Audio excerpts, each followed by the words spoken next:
Atos dos Apóstolos, capítulo 27. Viagem para Roma. Quando foi decidido que embarcaríamos para a Itália, Paulo e alguns outros prisioneiros foram entregues a um centurião chamado Júlio, da corte Augusta. Embarcamos num navio de Andramítio, que ia partir para as costas da Ásia, e começamos a viagem.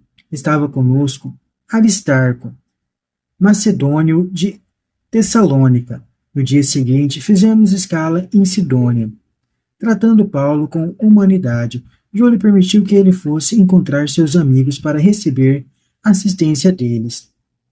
Partindo daí, navegamos rente à ilha Chipre, pois os ventos eram contrários. Tendo atravessado o mar ao longo da Cilícia e da Panfilia, depois de 15 dias desembarcamos em Mira, na Lícia.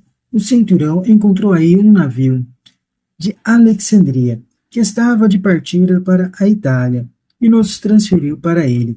Durante vários dias, navegamos lentamente e chegamos com dificuldades à altura de Cnido. Como o vento era contrário, navegamos rente à ilha Creta, junto com o cabo Salmone. Costeando a ilha com dificuldade, chegamos a um lugar chamado Bons Portos, perto da cidade de Lazaia. Transcorrido muito tempo, a viagem estava se tornando perigosa, porque o jejum já havia passado. Então Paulo advertiu: Amigos, vejo que a viagem está a ponto de acabar, com muito dano e prejuízo, não só da carga e do navio, mas também de nossas vidas. Mas o centurião acreditou mais no piloto e no armador do que em Paulo. Aliás, o porto não era propício para passar o inverno. A maioria foi de opinião que se devia partir daí e tentar chegar até Fênix. Este é o porto de Creta, ao abrigo dos ventos noroeste e sudeste. Aí poderiam passar o inverno. Quando o vento sul começou a soprar levemente, eles pensaram que poderiam realizar o que haviam projetado. Levantaram âncoras e foram costeando certo mais Creta mais de perto. Pouco depois, desencadeou-se do lado da ilha um furacão chamado Euraquilão. Incapaz de resistir ao vento, o navio foi arrastado violentamente e ficamos sem direção, passando rente a uma pequena ilha chamada Cauda. Com dificuldade conseguimos recolher o bote. Após tê-lo içado e transpulante, usaram os recursos de emergência, amarrando o navio com cordas de segurança. Contudo, temendo encalhar em Sirte, soltaram a âncora e continuaram sem direção. No dia seguinte, batidos furiosamente pela tempestade, começaram a jogar a carga no mar. No terceiro dia, com as próprias mãos, lançaram ao mar até o equipamento do navio. Por vários dias, não vimos nem sol, nem estrelas, e a tempestade continuava a bater fortemente. Perdemos toda a esperança de salvação.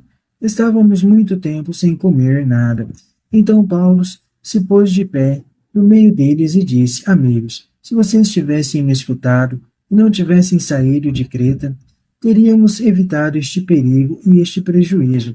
Apesar disso, aconselho que vocês sejam corajosos, porque ninguém de vocês vai morrer, só perderão o navio. Esta noite me apareceu um anjo do Deus, ao qual pertenço e a quem adoro. O anjo me disse: Não tenha medo, Paulo.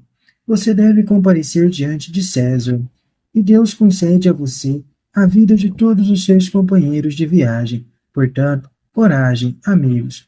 Confio em Deus que as coisas acontecerão como foi dito.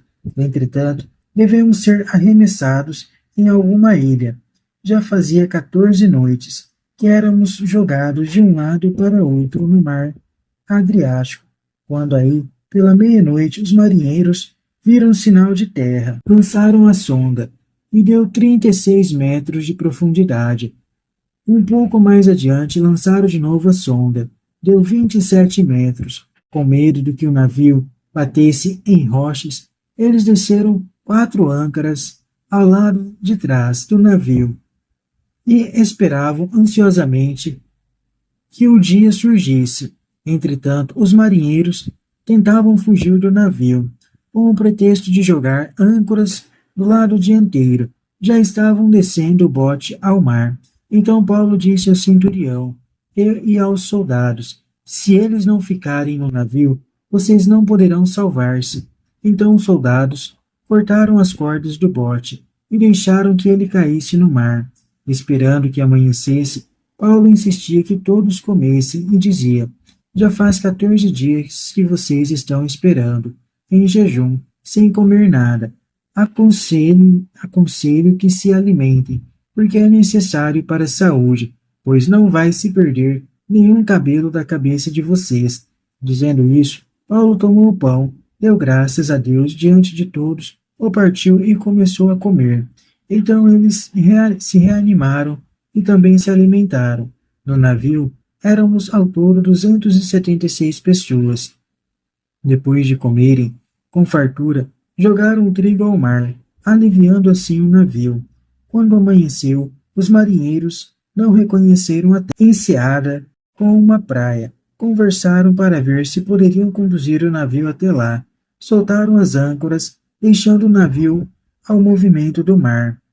Ao mesmo tempo, desamarraram as cordas dos lemes, levantaram a vela da frente e dirigiram o navio para a praia.